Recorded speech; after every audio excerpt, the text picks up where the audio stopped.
Assalamu alaikum, Bokayi. Welcome back to the Jollof Football Bantaba YouTube channel. It's your boy again, Chama, and it's another Sunday. It's the Gambia Football Show. It's been a while, guys. It's been a few weeks. We have not had the Gambia Football Show. Even today, we are quite late. We're supposed to start 2 o'clock Gambian time, but unfortunately, um, some things come along the way, so we could not start. But yeah, we are back. We are back after a few weeks. Which we are always excited to be here. And I'm joined by Buba Jallo Falaboe. My co-host Coach is in the background, but he will join us once he's less occupied. He will join us. Yeah. But Buba namanala. Long time amuñ show bi. Ma ne ko audience yi tamit nama neen guy. Waaye am nga léegi live mu ngi dee demee la nga rebetas.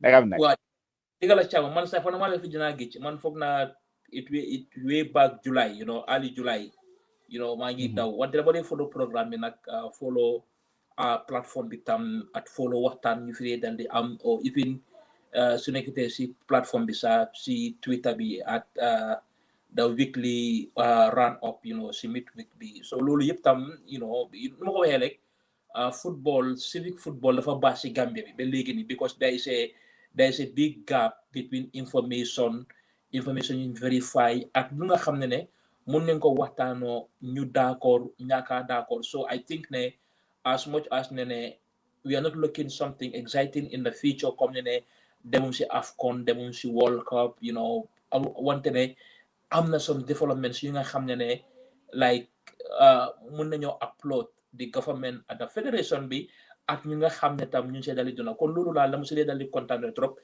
Di la nuyu di nuyu Cee di nuyu auditeurs yi di nuyu Hamadi di nuyu Séni ba pare tam obviously ñëpp dañu na seetaan programme bi live wante ñu ko dee seetaan guddi ñu ko seetaan ëllëg ñoom ñëpp daal ñu ngi nuyu gars for the couple of weeks yëpp dama dee am yéene pour ñëw fee teewee wante yàlla du ko dee dali dogal wante ma ko waxee rek dama dee follow development si so am naa kontaan naa tey few minutes like before the Manchester derby bi at least ñu mun fee sànni lu nga xam ne jot naa xew ñu sànni si suñu xalaat. Well, definitely. Lu bari sa xew na ma ne ko si lu bari xew na si last couple of weeks. There's a lot to talk about. There's the Scorpions, mentioned the guy a little bit. They were on the international break, and I think we had a very good one this time around, winning 2 games. And that's what you are looking for going into an international break, always to win your game. So we win both games that we played over the international break. And there were some older news also. The big Mattar getting his appointment with FIFA. It's making the rounds on Gambia social media. Nawettan season baa ngi door Cee mi ngi si busy waaye fu mu nekk nii moom dafa mel ni dafa dawangum guy. But let me bring him in. I think he is ready. Let me just bring him in mu nuyu mbokk yi su ko defee we just move on with the agenda. I don't know naka la internet xam bi mel nag coach nuyu naa la. Cee te mi ngi Sénégal nag nekkut Gambia so that will make things a little bit difficult. No, ko nekkut Africell dafa mel ni Africell seen network bu antane network yi Sénégal bi de but we will just move on. Su ñëwee anytime na ñu join along the way. Buba ñu start here si waxtaan about the game. The Gambia played 2 games over the internationals. Kenya and Burundi, both games were played inside Kenya. We came out with 6 points in those 2 fixtures, scoring 5 goals and conceding only 1 goal. There were a lot of positives to take away from that game, but you also so many high match bobu no. What were your takeaways from the game? Wow, first game in Senegal bi, I completely disagree with all the Gambians, including my wife, because one Gambian play bu baax wante man gis ma woon loolu man di gis ma woon game boobu even a 3-1 win. It was good. You brushed the confidence of the Kenyans, coach B, their entire fans because for now man dem na Nyayo Stadium. No, sorry, since second game like I play Nyayo Stadium. Since first game you could play Kasarani. One day, like the football boost, the build up si match B because ñu ngi dem quarterfinal si Chan, Lulu Gigna, so they were okay, top of the moon. Even amoon some absentees. locally at international players ñu ko dal di make wante their confidence was very very high so baaxoon na trop ñu wàññi seen light because tam not forgetting that wantu na fàtte tam ñun tam den soxloon those 3 points den soxloon goals yi si luñ ko soxlee mooy ne ñu amee very remarkable finish si group standing si ba pare tam si FIFA ranking bi nga xam ne mun nañ koo génnee next week Monday wante man I think the first games against Kenya loolu it was not a good match for me player bi because maa ngi gisoon transition bi from the defense to the midfield xam nga link up play bi man dafa desoon wante ñu bari ñu ma gis social media ñu doon jox thumbs up to Jonathan to the and the rest of the players wante man game boobu on a tactical approach man xawoon naa des ñu ñëwoon tam suñu diggante ñan la woon Seychelles la ndax Burundi waaw Burundi Burundi tam on our very first game suñu World Cup qualifiers bi gars yi doon ñu 3-2 am nañ quality local based players some international based players nu ma ko waxee woon tam we needed those 3 points pour ñu amee very good standing because of ne Ivory Coast ak Gabon play woon neen ñu draw wante ne that match I saw something different coach bi tam like the beginning ne mu doon jox xale yi chance because AFCON si man is a failure dem neen quarter finals toog neen group stages wante dama bëgg a gis xale yi dama bëgg a gis seeni Sanyang dama bëgg a gis Aji Sen dama bëgg a gis xale yi because through ñoom seen play ñu la Cameroon if we have that energetic midfielder we know Ibu Adams is very important si suñu team bi he is a captain of a championship team daf de waxuma la ñu toogal ko de wante ne soo jëlee xale yi nga blend leen ñu playa Cameroon ñu playa Sénégal lu bari la gars yi dee dal di easy so in the second game ñu na Burundi isi neen xale yi wone ba pare tam mun naa la wone ne okay change the team bi and affected the performance of the team affected the patterns of the team affected the results because like this is the group this is the group ñu nga xam ne ku ñëwutoon like sa national team bi window bi like xamuloo ne yow slightly you don't fit in we have to call names mooy Ibrahima Koli daf koo ne kañ la moo ñu ak kalam du ñëw mais léegi nii wone ne amul place ci suñu team bi Ablaye Diallo suma stala nego di play léegi nii mu ngi play some minutes does he fit in the team again it's a question mark Adama Sidibe like it was a moral booster pour nga isi ko because xam ne loolu lan nga mun yéen a seetlu ne da ngaa dem 10 games koy loo as a striker dar na Bada Mosi dal na Assane Cissé wante ne soo ko isi national follow up bi gis nga lum de contribute follow up runs so I mean I think ne Jonathan duma wane sax he was brave enough wante ne ñun suñu xel dal na parce que isi na jot na xale yi chance xale yi play change na team bi change na patam bi wante ne lum bugga si team bi ñu ngi ko gis ba pare tam ñu bari dañ di fàtte ne Serif Siñaan mooy one of those defenders mooy bu nga xam ne bu doon compter ñu doon play Europa League bu doon compter ñu doon play Champions League moom he was there playing wante ne gaañu daf dee am gis ngeen gaañu Steve yeneen gaañu yi wante ne am glad ne mu ngi ñëwaat si setup bi he is leading that back line soo xoolee si benn bi tam we have spoil of options si benn bi Aboubacar Kinte mu fa sa boy bi Mamadou Ndiaye mu fa so da ngaa gis ne tam different bu play different bu nekk si benn bi so it's good ne win nen and amul fenn fu nga xam ne gis na ko ba pare tam definitely there is a reward am na ndampaay am na fay lan mooy fay bi mooy ne FIFA ranking bi will come out respectfully ba pare tam ni ma ko dee dal di waxee ñu ngi dugg si weer bu nga xam ne ñu ngi dal di dem si African Cup of Nations dëkk yi tam dañoo foog suñu boppa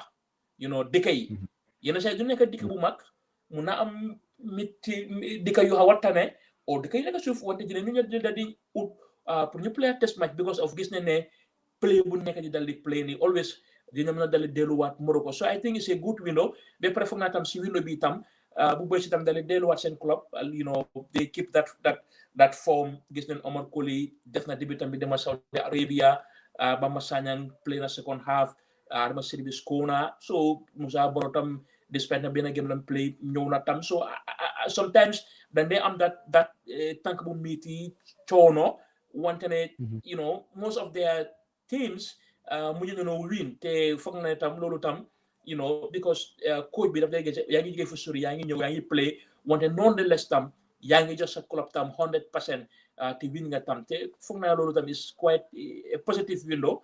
You know, Jonny will be very satisfied wante ne tam nu ko waxee rek fans tam they're not disappointed because you know nu mu mën a feesale stadium bi du ko mën a feesale noonu I mean so is lu nga ne tam war nañ ko bàyyi suñu xel politique mu ngi ñëw December you know is either the opposition or the current incumbent ñoom tam war nañoo ñëw seet naka dañoo dal di gëstu ndaw yi because nu ma ko dee waxee rek Adama Barrow su paree moom kenn rek mun naa isi waa stadium bi you know Minister Bakary Badji he has the big intention wante ne the people surrounding him you know because at the end of the day it's all about kickbacks yeah I understand and we saw the problem yeah.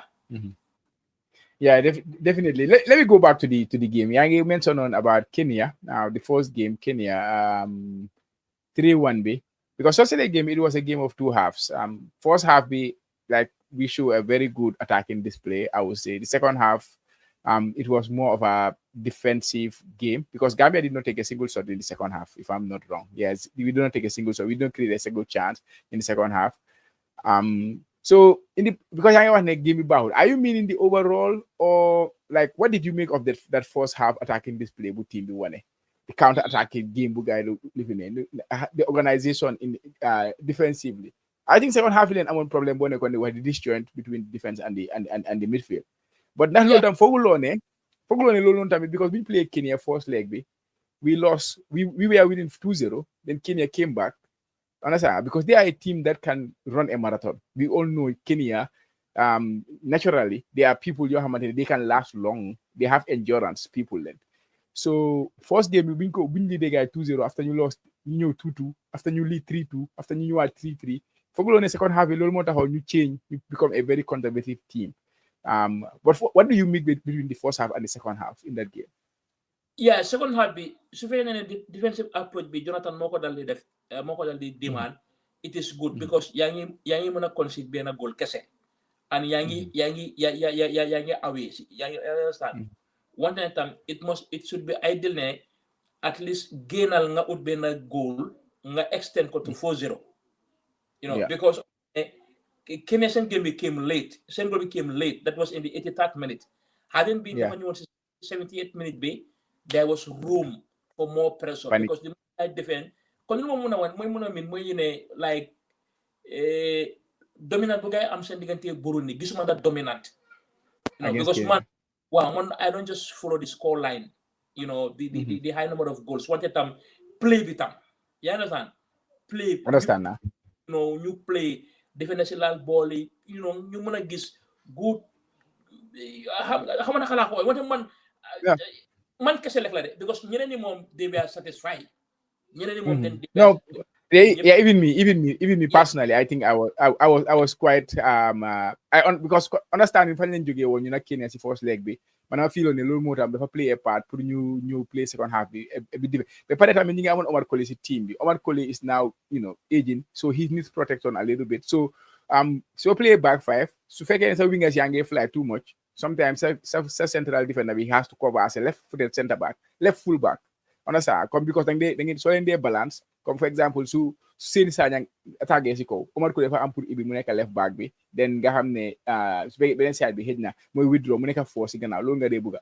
So I think protection boobu yëpp offer nañ ko si game bi in terms of defensively. But like you say tamit bu score bu Kenya score sax there was pressure on Gambia. That 5-10 minutes, very small period, Gambia won in pressure. So goal be come on earlier. It was gonna be more difficult for the team to deal with it. One time if it was Tunisia or if it was Mali, Mali len won. You know Ghana, Nigeria, you am 3-0 lead. They didn't play that same formation. You understand? Because tam ñu switch with the same scoreline 3-0 before half ñu switch ko ak yeneen dëkka su fekkee ñu ne ñii la woon mën na am Kenya jox ñu woon that pressure wante mën na am yeneen dëkka comme ni Cameroon su diggante Cameroon su it's different level so wante man daal si man I needed more which is different perspective and the majority of the fans because the majority of the fans celebrate on one man I wanted more in control of first half, the second half, that intensity. But That you, Michael, but you see that in the Burundi game, right? The Burundi game, you saw that control, right? It was much more better control. wow, loolu moom gisoon naa ko moom. And another thing, in the past few windows, you nekk on the player. One problem with that Monica, Sunday defense against set pieces, Sunday attack against set pieces, Sunday attack set pieces. But this si window bini, we got 2 goals from set pieces. Ibu Adams Golambi, Aksawaji, Sirif Sinyan, and then we did not consider a single goal from set piece. And this used to be a problem for the team. Like that is it. That must be a huge positive for the team going forward, right? Yeah, because they deserve time. You know, because comme ni ko waxee like coach si at yen put it si like players duñ dee ñëw fully together that long time. You know, so wante ne léegi yow as a coach bi that's why the video analysis dafa dal di baax ni nga mën a ñëw di cabaxal guy is something lu nga xam ne is theory la at practical. You know, ba pare is good ne wax nga Omar Colley even in the sense that need na cover up wante léegi tam like from the goalkeeper at back 4 bi or back 5 bi naka dañoo trainer loolu ñu incorporate ko both defending at set piece ba pare fo na tam because loolu nekk na waroon naa nekk question bu nga xam ne tam ñu la ko Jonathan and ba pare tam mën nañ ko denc ba next time bi tam ñu make comparison bu make a reflection ne ndax digga sax ñoom liggéey ne wante foog naa ne liggéey nañ ko si you know ñu mën a gis ne there is a stop pour ñuy concede wante léegi instead of conceding léegi ñoom ñoo nekk a threat to the other teams yooyu suñu amee set piece instead of ñu léegi ñu dee para ñu léegi teams yooyu suñu amee tam we can defend our goal and we can score them because of ne ñooñu ñoom ñëpp mën nañoo and foog naa penalty bu Alaaji Seen wii noonu foog naa dafa jege woon pour bu mbuka exactly. Definitely. But finally, final one. Now we're not going to the World Cup. We're not going to the African Cup of Nations. So this win, the significance of Moneka in those 2 areas. You talk about our FIFA ranking. Of course, we will expect it to improve, and of course, because we are doing well in these competitions, then teams might come and want to play us in a friendly ahead of these competitions when they are approaching. But for us, we are preparing for the next one. Like I said, 2027 is the next one. What do you make of the Jonny's project so far? I know it's been difficult for him. Like not playing at home, playing in empty stadiums is difficult. But of course, he also have his, areas where he should improve. But considering the time he spent with the national team and now where we are heading to, like, are we on the right track in your opinion? Yes, you see right track be because of the bu transfer bi dal di téye woon yaa ngi amoon doubt na place yi di leen settle si seen club si pour mën a am that free man mën a ñëw dal di dimbale national team bi wante nekk na dal di gis loolu the only problem fu ma dal di gisee the challenge is mooy the striking department because of the so many occasions do they use benn striker gis neen Adama Bojang bu ñëw bu play is good for his confidence is good ne because man góoma ñeen xale ba ngi play under 17 or under 20 or former under 20 player la as long as mu ngi play Messi si dikam si club yi war naa mën a ñëw dal di play wante ne that ideal number 9 loolu tam nañ ko war a dal di solve because of the gis naa Ali Sow si cause of the 2 matches mu ngi si bench bi you understand then it was better of not calling Ali Sow so ko doon dal di play you understand because soo ko xoolee statistique am bi Turkey last season bi nekkul ku yaafus like he was the top 5 leading goal scorers si Turkish league bi ba pare tam previous records ami daf dee amee very good records wante di number 9 role foog naa ne Jonny war naa liggéey loolu si ba bi xam nañ ne Musa Barrow on any given day mun naa score ball yenn saa bu selfish Yankuba Minteh any given day mun naa score goal yenn saa bu selfish we am nañ options ñuy dal di score goals wante tam léegi in the case of because it's becoming very unlikely ne Assane du mën a delluwaat si national team bi Badam Mosi du mën a improve delluwaat si national team bi so strikers yu ñu dal di am ni kan mooy number 1 kan mooy first option kan mooy second option is good mañe kan mooy option 1 option 2 because yenn saa tam in the case of Thompson Fit xam na ne Assane rek mooy dal di play seen yeneen ko si they build their game around Assane you know seen defend bi wante gis nga this case Adama Bojang mun naa start Adama Sidibé mun naa start Ali Sow mun naa start Abdoulaye Cissé mun naa start Alassane Diatta mun naa dal di start wante yeneen saa itam play biir Africa dafa difficult because yaa ngi tase defenders yu nga xam ne they are experienced defenders yu nga xam ne play nañ together the likes of the Ghanaians the Nigerians ñooñu yaakaar ñoo play together ñooñu Senegalese team bi yaakaar ñoo play together then you have to have a striker ku nga xam ne dafa hit all those patterns foog naa man loolu laa lifin just the striking department ba pare xam ne yeneen yi you know we have speed we can defend you know Mohamed Sané mun doon struggle a bit you know in terms of defending in terms of his offensive you know so tam mun nga la sa bopa Mohamed Sané dafa feebaroon xam nga dafa feebaroon on the day of the game he was really sick yeah so I think loolu moo nekkoon problème bi nga gis tam you know you can just use Joseph Cissé xam nga you know sometimes tam bul lay risks they change all personnels at personalities si team bi tam I agree because of ne mun doon man si lu ma gis mun doon struggle and it could have been costly mën nañu lifin lu bari man I am glad pour ma am ko si team yi Mohamed Sané because tam lu bari lam dee dal wante man loolu laa gis just the striking department ba pare tam ñun ñu am patient si lifin bi noo ko waxee woon si last programme because ñu doon wane ne dundee am test match wante nu ko Jonny waxee ak nu ko waxee woon amutoon benn bunta mu nga xam ne mun nga faa squeeze test match because loolu la nit ki di dal di complain play si number of games su gaa dee play seen club international dafa dal di wante léegi in the case ne am nañ friendly matches ñu dugal ko fa because these boys deserve to play together for the longest time pour ñu mun a atteindre lu nga xam ne mooy results bi yaa ngi wane nag ñu ngi préparé 2027 mën nañoo dem stage bi nga xam ne am nañ 12 games unbeaten you know which is very unlikely so mën nañoo use lii pour pare ko 2027 wante ne tam we can have setbacks there will be question of our identity you understand so challenges dina ñëw si kanam if ñu ngi wane so okay demum World Cup demum African Cup of Nations ñu ngi live in next qualifiers wante some challenges will come you understand challenges dina come and we need to answer those questions su fekkee ne gars ñëw neen si yoon bi yaa ngi mention something very important that is identity we need identity I feel over the last 2 windows over the last in maybe 6 games that you play I can start man maa ngi gis like what the coach want to do with the team and mentioned about striker tamit of course his formation we all know now ne 3 la bëgg a play at the back and all those things 3-5-3 nga am 3-4 nga am Musa ak Yankuba Minteh play behind the striker yaa ngi wax building the team around Assane Cissé when Tom was around but it seems in my opinion this coach is building his team around 2 players attacking wise Yankuba Minteh Musa Barrow this is the 2 players and we all will agree that these are the 2 these are our 2 main players even in terms of numbers in terms of goals assists they are up and then you have the rest and then you mentioned Chama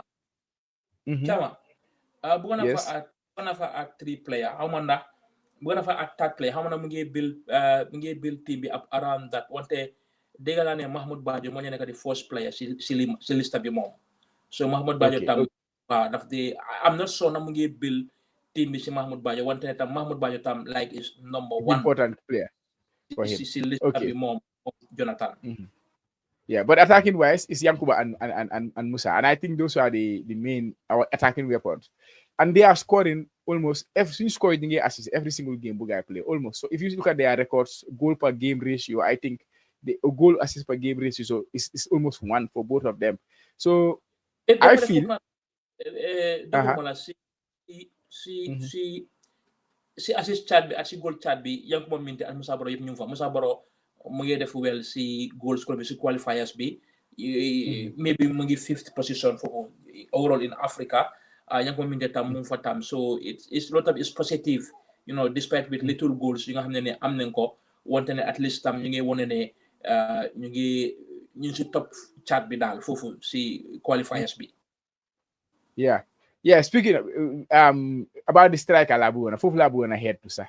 Because sometimes when you can take example from Mansuma team who support Liverpool, when we used to have Firmino, Salah, Mane, the goals were coming from Mane and Salah all the time. Firmino was more of the attacker who will do the dirty job for them as a striker, do the pressing work, and then these two will do the scoring. And I think Adama Sidibe in the game against Kenya, he showed us something similar to that in terms of he was doing all the work, doing all the like whole goal we and the score. The run bu Adama Sidibe make, more link up play from the middle, more pick up ball play Musa Baro, then make a beautiful run, create space for Yankuba your score. And then when it comes to the pressing, when it comes to the aerial duel, he was the one who was going for everything. Whilst Musa and Yankuba Minte were waiting for the second ball to go and attack. So like we can have a number 9, Bohamatene, he will be a target man to score goals.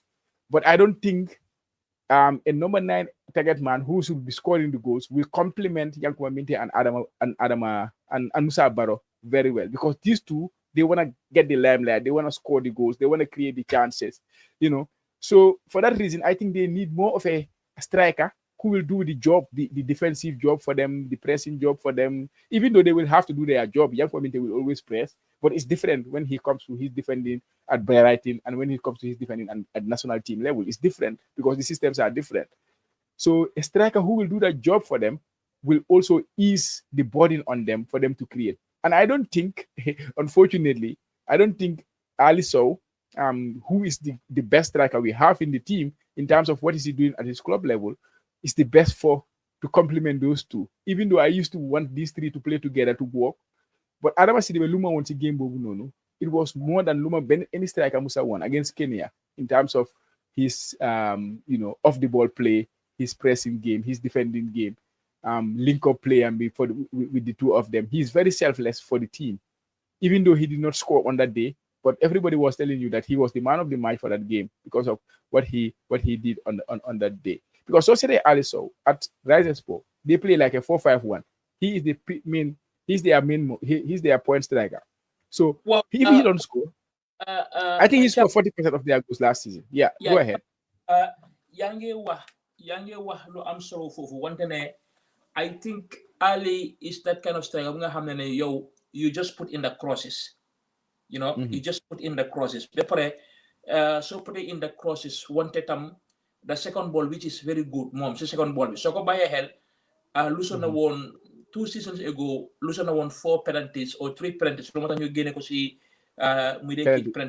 When the I don't see they don't offer that 19 goals from the scored last season. So the striking force Ali he expect the wingers to be crossing either bu Frisco bi di tankam wala bu muka ko wala nga def ko through pass, and foog naa itam for the longest time amum lulu si sum national team bi so bàyyi xel Assane ak ñu bi si centre half bi jël ball bi dawa ball bi bu sona because that work Ablaye Diallo at ñeneen ñoom Bambalay ak ñoom Ibrahima Koli jamono boobu ñoo war di fit Ali. So understand na fooy waxee wante dama bëgg tam pour ni ko understand tam di Ali clockwise daf dee sampu is good. The difference with Adama, which favors you or which favors the ideal system boo bëgg ñu play suñu amee Yankuba Minteh ak Musa Baro tam mooy tam du jox defender si tam time, especially soo nekkee defender bu nga xam ne tam you are not close, because sometimes Adama don't def loolu. Sometimes time you tend to press the back four so hard. Back four boobu nangu war ñoo nangu ñu play ball foofu.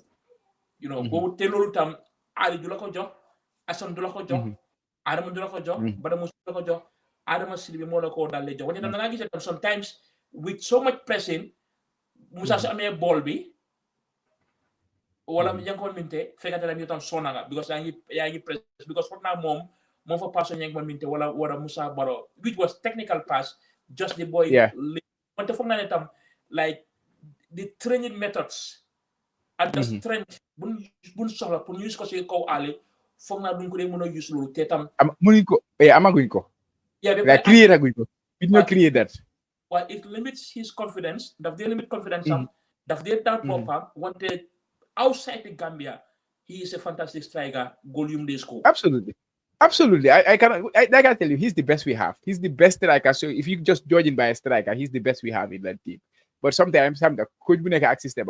And Adama is working for the coach. So what's it on the other point of view? He has already scored 4 goals under Jonathan McKinstry. He has created now a couple of assists. So 4 goals, 2 assists. He is up there with Young Waminde and Musa Abaro as well as Mullah Joh, the other side of the game. But he's also chipping in with his fair share of goals and assists. So for me, Luma wants to carry a move first half. Bobu no. I think if I'm gonna start any striker for another game tomorrow, Duma said as long as me play, Duma said not a goal score at St. John State. It's more about that me play, me fit, that he can give me what I want. Man, no like consider. But anyways, games some ñu play yëpp national team bi games yi nga xam ne moom anam dafa ko personally for the club level you know because of the confidence mu ngi wàññi woon tuuti goals were not coming so even time bu nga xam ne sax oyum ko woon tam sax si national team bi sax you could have seen ne ni nga mën a daal gis ne suñ ko oyoon daf ko doon dal di dimbale you know because nekkoon na time bu nga xam ne mu ngi wàccoon comme ni ko waxee 4 goals and 2 assists yooyu like goals yooyu dafa important on trop si carrière so it was just a case of Boubacar Diop you know very good statistics la mu amee national team bi wante ne we hope ne like former moom jëlee si national team bi si club bi yeah dina ko yóbbu si club because moom daf ko deserve yelloo na ko. Definitely. Well, anyways, I think we're spending a bit of time see national team. Let's move on to the big news. Mattar. It has been making rounds on the Gambia social media. He has been appointed FIFA nakala position to that is is in the FIFA talent identification scheme project assuming I did run, and he has been appointed the manager for like how I lost the title. Yeah, Adam we get it. Yeah. Senior talent identification program manager for Africa, for the whole of Africa. Because FIFA, they have this ambitious project, you know, going on, the talent development scheme, TDS program. I'm sure you are very much aware of this program. So what do you make of this position, of this appointment, and how important is it in your opinion? Well, talent identification mo fa ko suma article bi you know exactly popular lola jege halat yeah so Gambians in all Gambians in all domains you know medicine you know even teacher yen students who want jamono bubu dem students in Japan in them studies in Japan at yenen dikay won you know in all domains diplomatic in all domains Gambians then they make number 1 you know in all domains across life so do no better you know one day is a challenge FIFA am na fu bagay bu ga iga wante ñu ngi bay rew yu bari ci gannaaw FIFA ñu ngi bay rew yu bari ci gannaaw rew yu bari tam ñu ngi bay ci gannaaw te benn bu ci nekk mooy Gambia you know we just see talent wante duñ dee develop talent we don't have the mechanism de pare duñ dee bëgg dal di lifin jamono boobu leen dee dal di dégga the famous academy mooy Gilcock Academy the Ross Academy Q City bi academy yu bari ci boppam sax léegi nii tey sax ñu ngi organise under 15 academy manjay dañ ko organise ngir xaalis na dañ ko organise ngir talent development you understand so so lu moo tax ma ne leen FIFA am nañ fu noo jublu te bàyyi nañ dëkk yu bari si gannaaw yeneen dëkk itam bàyyi nañ seen boppa si gannaaw so Mattar you know dina am a lot of challenge dina liggéeya dëkk yu nga xam ne am nañ setup dëkk yu nga xam ne amum setup si boppam so what is an interesting move you know because lii moo laa woon the identity bu nga xam ne under 15 bi Gambia mun naa play the same style of football bu nga xam ne mooy xam ne national team bi because of ne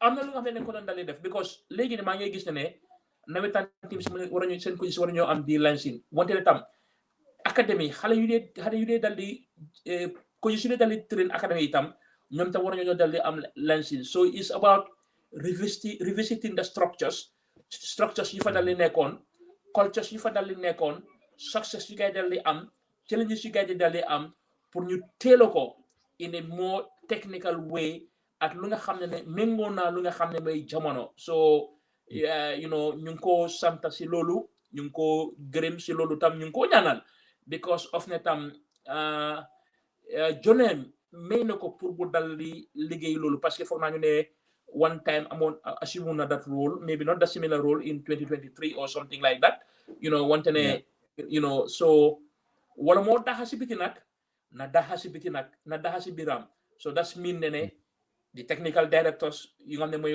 one time his boss ab Sangdong they have to come back to liggéey parce que ne all these things FIFA mu ngi ko sponsor xaalis CAF mu ngi ko sponsor xaalis boo mu ne FIFA Mattar na sponsor xaalis de FIFA ak CAF ñu ngi tegal xaalis pour this talent and identification you know there's a money pour ñu tap bunta yooyu pour ñu mun koo dal di jigandoo so kon ñun suñu dal di amee ba kenn nekk suñu biir kon kooku warunta seet xeetam warunta seet ban diine lam bokka warta seetal ñan lam global warta seetal na fii lam jógee ñun war nañ ko dalee because FIFA am nañ projet bi nga xam ne sax ñu ngi build mini packs si neen dikka yi ñu ngi like soo xoolee Mauritania seen talent development identification like is huge is up to European standard so loolu tam bëgg nañ koo am si réew kon ñu ngi koo ñaanal yàlla ko place bi dal di jik ñu ngi koo ñaanal nag so ba pare tam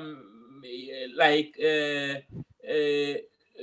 ñu profité rek pour waxtaan suñu système muy seen itam yenn saa yi ñu gis muy gaaruwaale loolu solut ko because Mattar ak seeni they are different ways you know so yeneen itam sa jëkkër jotewutaa kenn Mattar jotewutaa kenn bañut Mattar bañut kenn Mattar xulowutaa kenn so tam yeneen saa itam foog ñu separate you know suñu amee news bu noo celebrate tam nañ ko celebrate si yar nañ ko celebrate si teegin because ñu ñaanal ko because mu la ko waxee Mattar xulowutaa kenn xulowutaa Mattar sum brother la ñeneen sum nijaay la ñun postam bi ku ko celebrate te ñun dañ koo celebrate because ñun ñu nga xam ne ñu si football xam leen parce que nit ki su la ëppee xam-xam mun ngaa taataan si xam yow fu mu nekk ne tey caama mun ngaa toogaa Mattar nga siyaa moom yenn ideas bu jël sa ideas nga jël ideas am bu mu doon bindee article dama ne caama côté bii de yow sa xel moom fa ñu naa màcca baalal ma nga bindal ma lii de dama ko bañ sax mooy ne yow sa bind bi sax ceeñum ko ñu bàyyi ko indi original format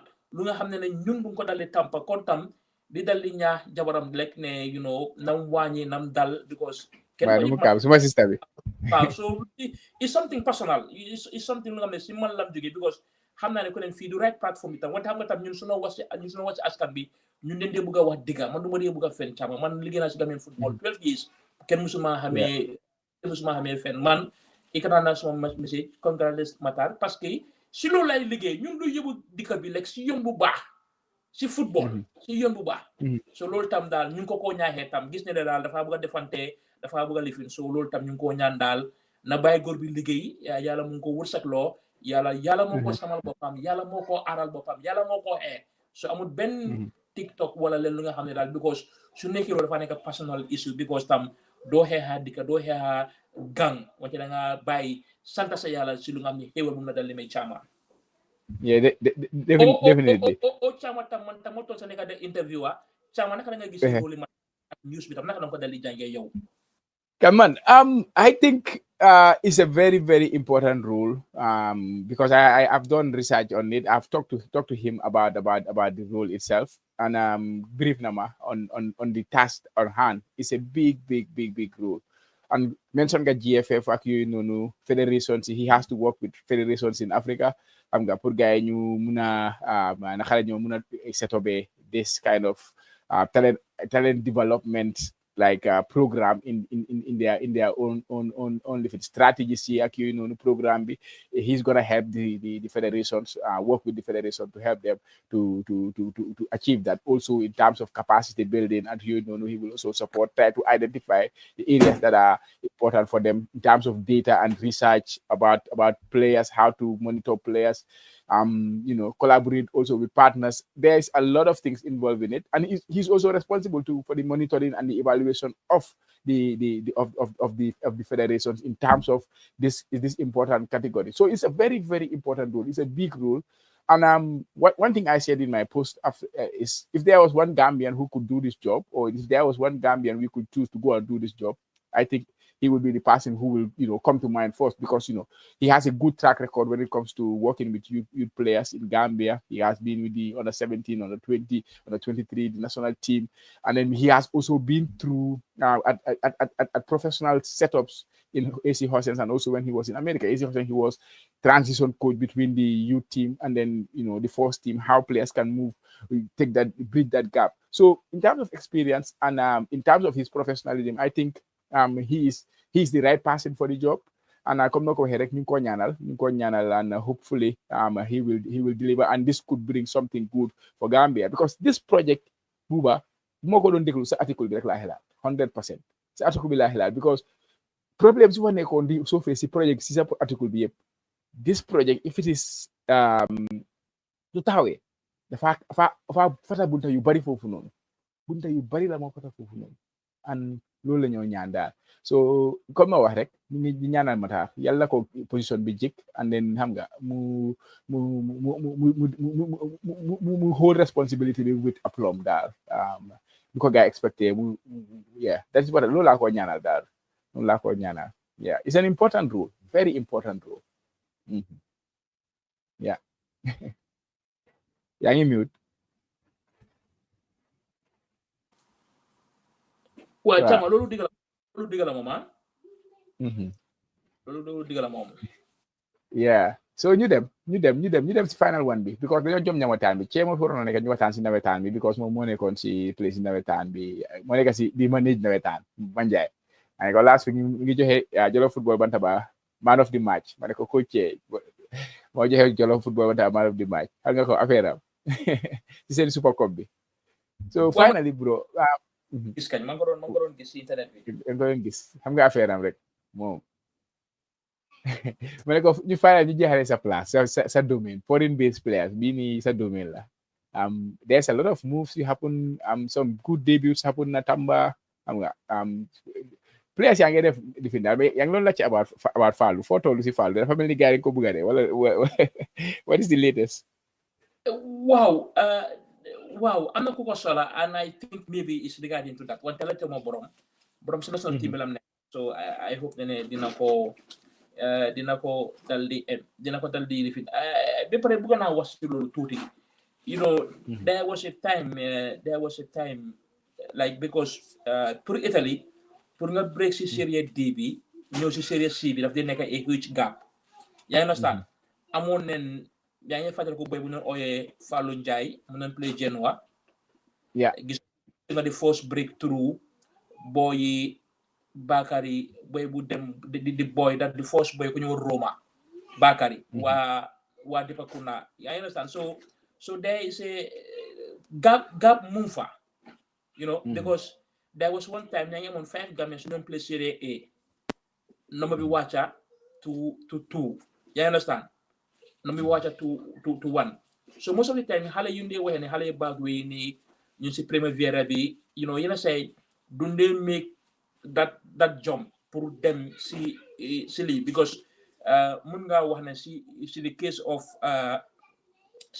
Ibrahima Dabo mun naa am dafa am injury, am na ñaari major injury yu nga xam ne si dampa bu mu dal di sign contract boobu, loolu tam disturb na ko. So there's a question mark suñu wee ne xale yi back way wala boy yu nekk di play si Italy, because even Aliou Fadera bu mu ñëwoon Como, I was expecting ne dina make néemam, dina make markam, wante ne fortunately enough dem na Sosolo te loolu tam mu si Serie A bi. So yeneen side then they a huge number of Gambians ñu play Italy, their future looks bright.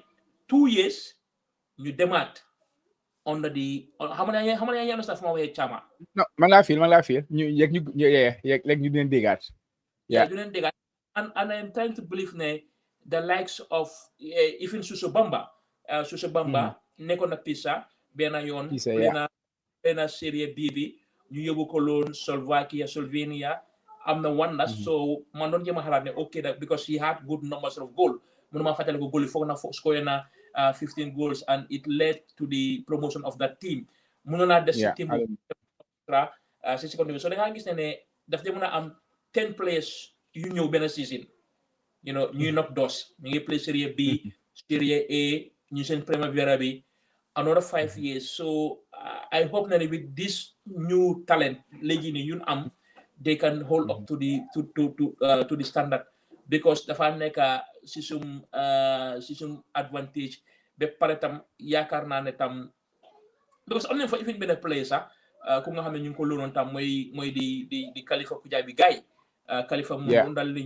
one of the Kujabis or Khalifas muy woon si série si xam nga mu doon make a good strike you know wante ne even then you even ask the case of ñoom Musa Juara because ñoom tam ñoom la gaa ñëwee woon yaa ngi ñëw you know Chivo we expected that ni nga play Serie A bi yaa ngi Bologna ni nga play 3 good season with the numbers with even Musa Baro ni nga guess because Musa Baro goal you most score Saudi it could be having more deservedly in Bologna because so over Bologna their last 2 seasons fan la gaay play Champions League Europa League léegi nii they are constant European team you understand foofu da nga bëgg a gis sa best player so fu mu nekk nii yow sa boy bi ñoom Cham ak ñoom Aliou Fadera ñoo amee drapeau bi pour ñu mën a gis na ne is encouraging ñu change narrative waaw is encouraging pour ñu gis high number of Gambian youngsters pour ñuy play Serie B ñuy play Italy with the hope of ne breaking through si seen lifin bi otherwise tam is a good market is a good window ñaari window su nga xam ne mooy den disappointed and we know there is a problem foog naa mooy the move of Alassane Jatta because ñu noonu yaakaar ne Alassane Jatta dina leen dali dem si summer bi bu mu ko demtoon si January window bi wante hopefully next summer mun naa am bu si ak contrat am bi xawma ñaata mooy des si contrat am bi Ibrahima Jaaju tam yëg naa ni tam waroon naa dal liggéeyam because da ngaa gis ne léegi nii sax there are some couple of games mu ngi gaañu woon nag mu ngi amoon knock wante da ngaa gis ne léegi nii nekku di play week in week out which ne loolu moo jox Baboucarr Gueye the edge because Baboucarr Gueye boobu depuis bu mu fee Macedonia mun doon play throughout the July August mun doon play week in week out Champions League qualifiers Europa League qualifiers European Conference qualifiers because tam coach bi tam dafa bëgg a gis ne ok kii mu ngi ñëw depuis bu mu ñëwee loolu yaa ngi concede goal wante yaa ngi play week in week out so Ibrahima Jaaju tam expect ne tam dina move hopefully the next January wante loolu tam the issue of transfer limit na lu nga xam ne mooy playing time bi ifin tey sax mu ngi toog si bench bi mu ngi toog si bench gis naa ko yaa ngi draw seen game bi 1-1 how about the transfers like the transfers that happen over the summer like can you summarize what is your take on the transfer this year compared to maybe previous years? What will you say just in brief? The transfer window be closed now. We didn't have any show since Bobu Nono. But what will you say? Yeah, it's a question about how much I expect to look forward, but I think you are prepared for it. Usually you are. No, expect na ko sa dama abi smoke be mo ko buy small back like what normally the pride bugaru mo jël ci transfer mo gëné the local base players su gay Guinea you know man fofu la day jël sama base you know like dama day wone thumb ups to Mahmoud Bayo will make that move because xam na ne next move dafa nekk European top 5 thumbs up to Lamin Owens dama nga have foreigners all this transfer yi nga xam ne mu ngi xew Europe dama day wone thumbs up wante man su ma dee starté suma analyse ak su ma dee starté suma content ma ko dee kontaane c'est the local based players ñoo xam ne ñu ngi play si league bi you understand ñi nga xam ne ñooñu they move out like because clubs yi daf dee am challenges because what the last time maa ngi biñane ne BST Galaxy léegi ni ñoom ñoo rank second city in terms of exports players, because depuis 2022 or 2023 move neen lu nga xam ne mooy move neen lu nga xam ne mooy 11 players ñoom from the club. soo xoolee club bi kañ lam sampa kañ leen ko sampa ba léegi. ba pare tam another advantage mooy ne clubs players yi dal di move ni léegi clubs yi dañoo start di am connection with the Gambia, especially Abdoulaye Tamanum demee North can build interest with Fortune, because gis nañ diggante Really Banjul ak Paydi yaa ngi gisoon ne a whole of 13 players la ñoo dem si diggante bi lu ko starté jamono ma Alassana Jatta ba si mujjee ba ñoom Pa Abdou Cham bi. So da ngaa gis ne tam club si léegi dañoo am seen network bi dafa jël dina yokku because of ne quality players dañ dee dal di jox nga bi par exemple even Nawettan teams they try to make some even seen players génne neen, because am na benn Nawettan team ñu ngi ko ooyee Sports FC, am na seen benn play bu génne dem Croatia, gis neen Sukuta léegi sax even yaa ngi fàtte affaire club you go to even ay gox sax Sukuta lot of young players moo ñoom Sehu Koor mooy yéen seen yeneen players ñu ngi start di make ay move. So like the clubs yi clubs yi bare si even within Africa, because am na players yoo xam ne dem neen Africa mooy ñoom goalkeeper BST Galaxy bi at benn player midfielder dem neen Liberia, which is good because am ne ñu ngay dem team nga xam ne mu ngi play CAF Confederation qualifiers or ñu ngi play Champions League. So da ngaa gis tam di local players yi di dal di génn di sign contract and nekko di dal di sign nga xam ne mooy loan ou bi tax ñu ngi sign ñu ngi dem direct transfer. Loolu tam nekk na lu nga xam ne war nañ koo highlight. Ba pare tam nu ma ko waxee woon in the case of Italy yaa ngi xool tam xale yu ba ñu nekk di dal di génn ñi ñëpp they are under 20 players. What does that tell you in the next 5 years? By the time you am that European experience, you am that maturity, you am that living, da ngaa gis tam dafa dal di dimbale, because da ngaa xool the average age of the players tam in the going to the next 5. So foog naa ne daal is been a very positive transfer ñu doon yaakaar rek mooy Ibrahima Jajo ak Alassane Jatta ñu nga xam ne demum then we can say okay there's hope ne January transfer didn't move. Okay. How about performance this weekend? How which performance you're impressed on since players went back to their clubs? I think yeah Musa Baro score na wante it just depend ne noo ko bëgg a waxee rek nekka nga famille am nekka nga boyam nekka man I would love to see Musa in Europe. Man those performance he has a good PR. Musa moom so bañ a dégg trop so da ngaa dégg trop si internet bi yaa ngi sax and to accept it daf they score goals, very beautiful goals am ne dal score wante lu ma la wax mooy ne the atom at the personality that's the standard ñun Chama lu deserve, like he have to be I agree. wow so it depends. You are his family man, brother nga, you see Halis before career Halis it's fine one time man it will bring me a joy, because man duma di Kenya man ma satan Saudi Arabia League loolu man moko na di Ken so I think he did well. Ibu Adams tam doron leen West Bromwich be pare tam ñu ngi amoon benn lose or ñaari lose one draw, so the win means a lot si championship bi. Lamin Jawo ku nga xam ne tam deserve na national team plus score yoon na ñaari goal tey so moom tam in case there is another player mooy Lamin Jawo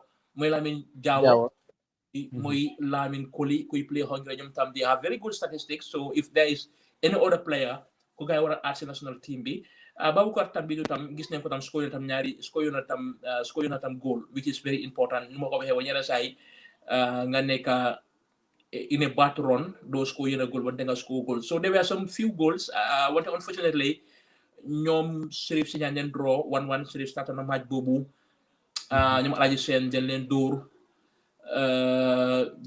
gaay ñoom Omar Koli ñoom den draw xam sa team bi den leen dal di dóor. So there were some few Ablaye Sajang ñoom tam den leen dóor. So Yusuf Sagnam bi léegi tam nekkagul di am those minutes wante tam we can still understand young player la yaa ngi move once he start to pick up because tam team bu mag la team bu nga xam ne tam yaa ngi jógee team bu nga xam ne yow yaay woon seen key player yaay woon seen star nga ñëw téye different country different city ñu nga xam ne team bu rëy la the expectation is high so léegi ñi ragal bu ma ragal sax mooy ne ndax ñu ngi ko def si Champions League squad bi ndax tam he will maintain that form that prospect bu mu dal di amee that potential bu mu ko dal di ay otherwise there will be a changes su fekkee ne gars yi jaale nañ tam because am nañ yeneen players yu baax yu nga xam ne drop nañ leen seen si Champions League wante hopefully tam dina get his minutes dina dal di play parce que Ibrahima Singate play woon na match boobu bu gars yi bu ñoom ñak moom bu ñoom Youssoupha Sagnane dalu dóor ñoom Abdoulaye ñoom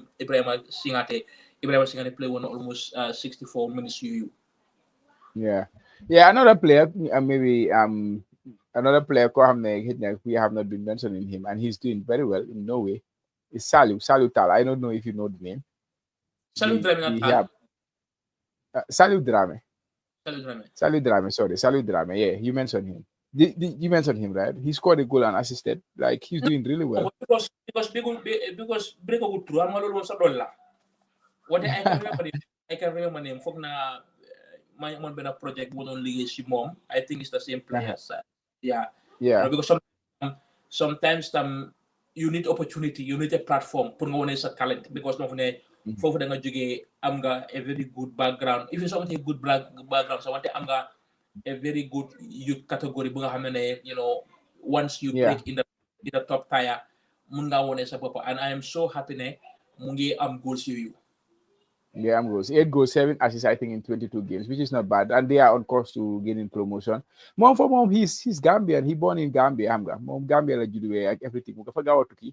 So, like even they introduce him as Gambian and all that. So I think the chances of playing for Gambia is very high. But the form he is on right now, it's been really, really good.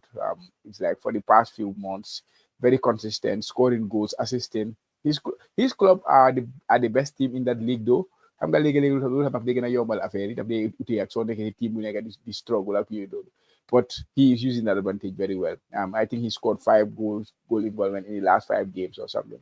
So he's another player we should keep an eye on. But he's a very talented player. If you watch him play, you will see that he's a very skillful player, very talented player. So I'm excited to see how he will develop as a player. He's still young, 22 years of age. So it's another young woman determined. I think yesterday again he was the best Brighton player, even though they lost the game. He got the assist for them in that game. I think he started the Premier League season well. Finally he got a goal involvement. Brighton no shaky as a team. You don't know what to expect from them. Last week they put in just before international, they put in a good performance, second half performance against Manchester City. And then yesterday they were back to their normal selves. It was not so good, the performance as the club. But Yankuba, I think we're expecting a lot this season from him, right? Yeah, comme ni ndoko we sa Cicelo Drame, like sometimes when the team is on top, it's easy for you get a performance as a contribution. When the team is more struggle, then the whole environment that they dal di nekk lu nga xam ne negative. Wante ne ñun sum aspect at fancy Brighton yi ñi nga xam ne ñoo def young community the high speed player or the highest transfer, they will be happy with the goals at assists yi nga xam ne mu ngi ko dal di joxe because jëm kanam war nañoo gis jëm kanam depuis last season the season bi team bi mu ngi am tuuti turbulence team bi mu ngi séeki and you could have ni nga la te sa boppa su fekkonte ne jaayoon nañ sa seen midfielder boobu sax so I think there are some few key areas yu nga xam ne war nañ ko secure wante maybe they will it's either you maintain the top 10 or you struggle and nu ma la ko waxee woon si Gambia those questions will come yi nga xam ne ni nga laajte the character of the coach ni nga laajte the character of the players ni nga laajte the character of the board loolu dina mën a ñëw so it's either ñu nekk a top half of the team or ñu struggle te foog naa ne tam pour ñu struggle mooy loolu leen dinaa predict tam sax because Premier League because no ko suma la wone bottom out mu ne moom bottom out you see even Chelsea ñu ma Brentford it was a tense game or even Liverpool because no way Liverpool win that 95-minute living xam nga like the crowd the referee that so the Premier League is tough one thing I hope that yeah, di ngeen nekk the upper half of the table, then performance minte at contribution minte ñu duñ ko mën a waxtaanee loolu dafa dina dal di saf because noo ko waxee like if you cannot predict them loolu dafa soofal seetaan bi. dafa so seetaan bi definitely but anyways ma ne ko elapse nañ 1 hour de foog naa ne 30 minutes dañoo dóor waaye waxtaan bi moo dee nii su neexee dañ dee nekk di dem rek right but I think it was good to be back. I feel for one and then feel rusty a few do, but I think it was a good one. Do you have any final words to share, and then to go to you call it a night or like a day on your side, but more feel night? Well, no, like do you don't seetaan like at ñu war a waaj seetaan because xam nga ñeneen kilifa yi ñoo ñu gudd la ko dee seetaan ñoom so di leen nuyu like you know so ni ko waxee like the discussions are open mun na am yenn saa yi de nu ma la ko waxee like man at yow am na ñu nga xam ne ñoo dina match ci football you know in terms of analysis in terms of their experience lu gaay dem through or lu gaay foxa so man I'm always open for discussion tam yenn say mun nga ñaaka d'accord man si lii you know then you know man moom suma number moom is always available yow mun nga joxe suma number you know because tam that kind of dialogue tam moo dee neexal waxtaan bi you know we change ideas nu ma ko waxee like football civic education la si football you know because suñ amoon this civic education si football suñ amoon understanding so da nga gis ne lu bari tey ñu ngi ko dal di joy ba pare tam bëgg naa wax lu dara you know like sometimes we go so cheap and so low maa ngi gis ñu ngi circulate this pavilion of children lu nekk di sampa that is not a standard you know that is not a standard you know bundee glorify we don't glorify ay nit ay institution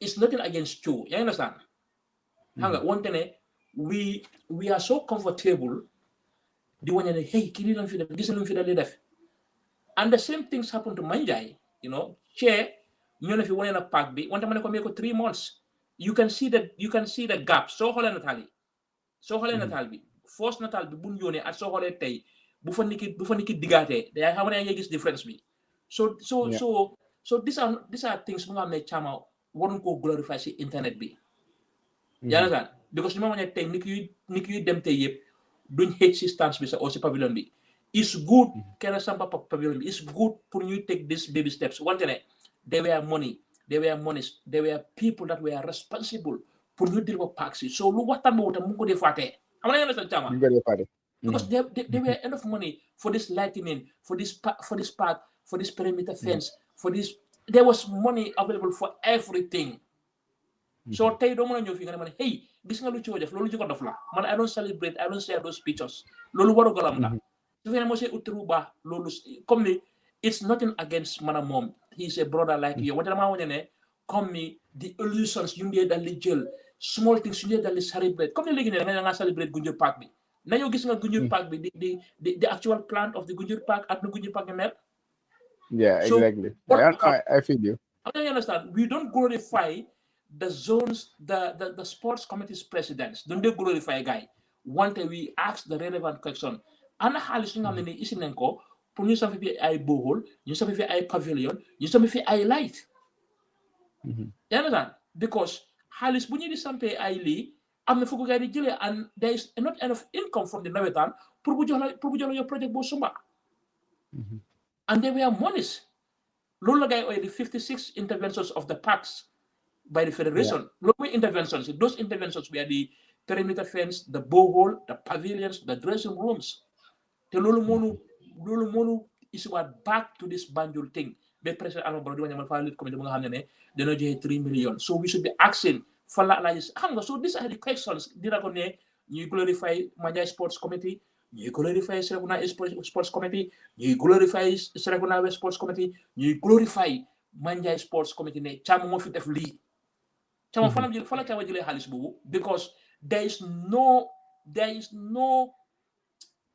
income standard yeah so that is standard lu ko cee way loolu wax naa ko ne that is standard so let's talk about standard we cannot celebrate you cannot celebrate something yoo xam ne is yow gis nga yeneen parks ci Chama you see the parks in yeneen parks yi yaa understand ñëw ñu ne tey me wife ñu bu def fi lii. So you know we have to ask those questions again, like the councils, the sports committee, the federation, the government ñu war a toogaat gëstuwaat ñu noo manage these packs, because we have seen second division match schedule, women football match schedule, ñu ne non kii am at ñooy am fi nga gis ñu ne referee fi play loolu yëpp.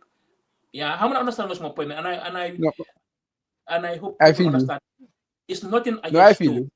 Toe is a No, I Toe is feel a you. I Toe is absolutely feel you. that I can call him tomorrow and talk to him one time. Like I'm not that in for those propagandas. Nga ma yone feeling manya bi naka la ko gay lebule 2 weeks dafa mëna play wat da ko mëna xamé bakaw tam yone nga ma lu nekka 2 weeks da ko mëna xamé, so we should do something lu nga xamné it's more of a quality lo mo tax téré mi mënu ta paré parce que né you know there are so many Waaye involved.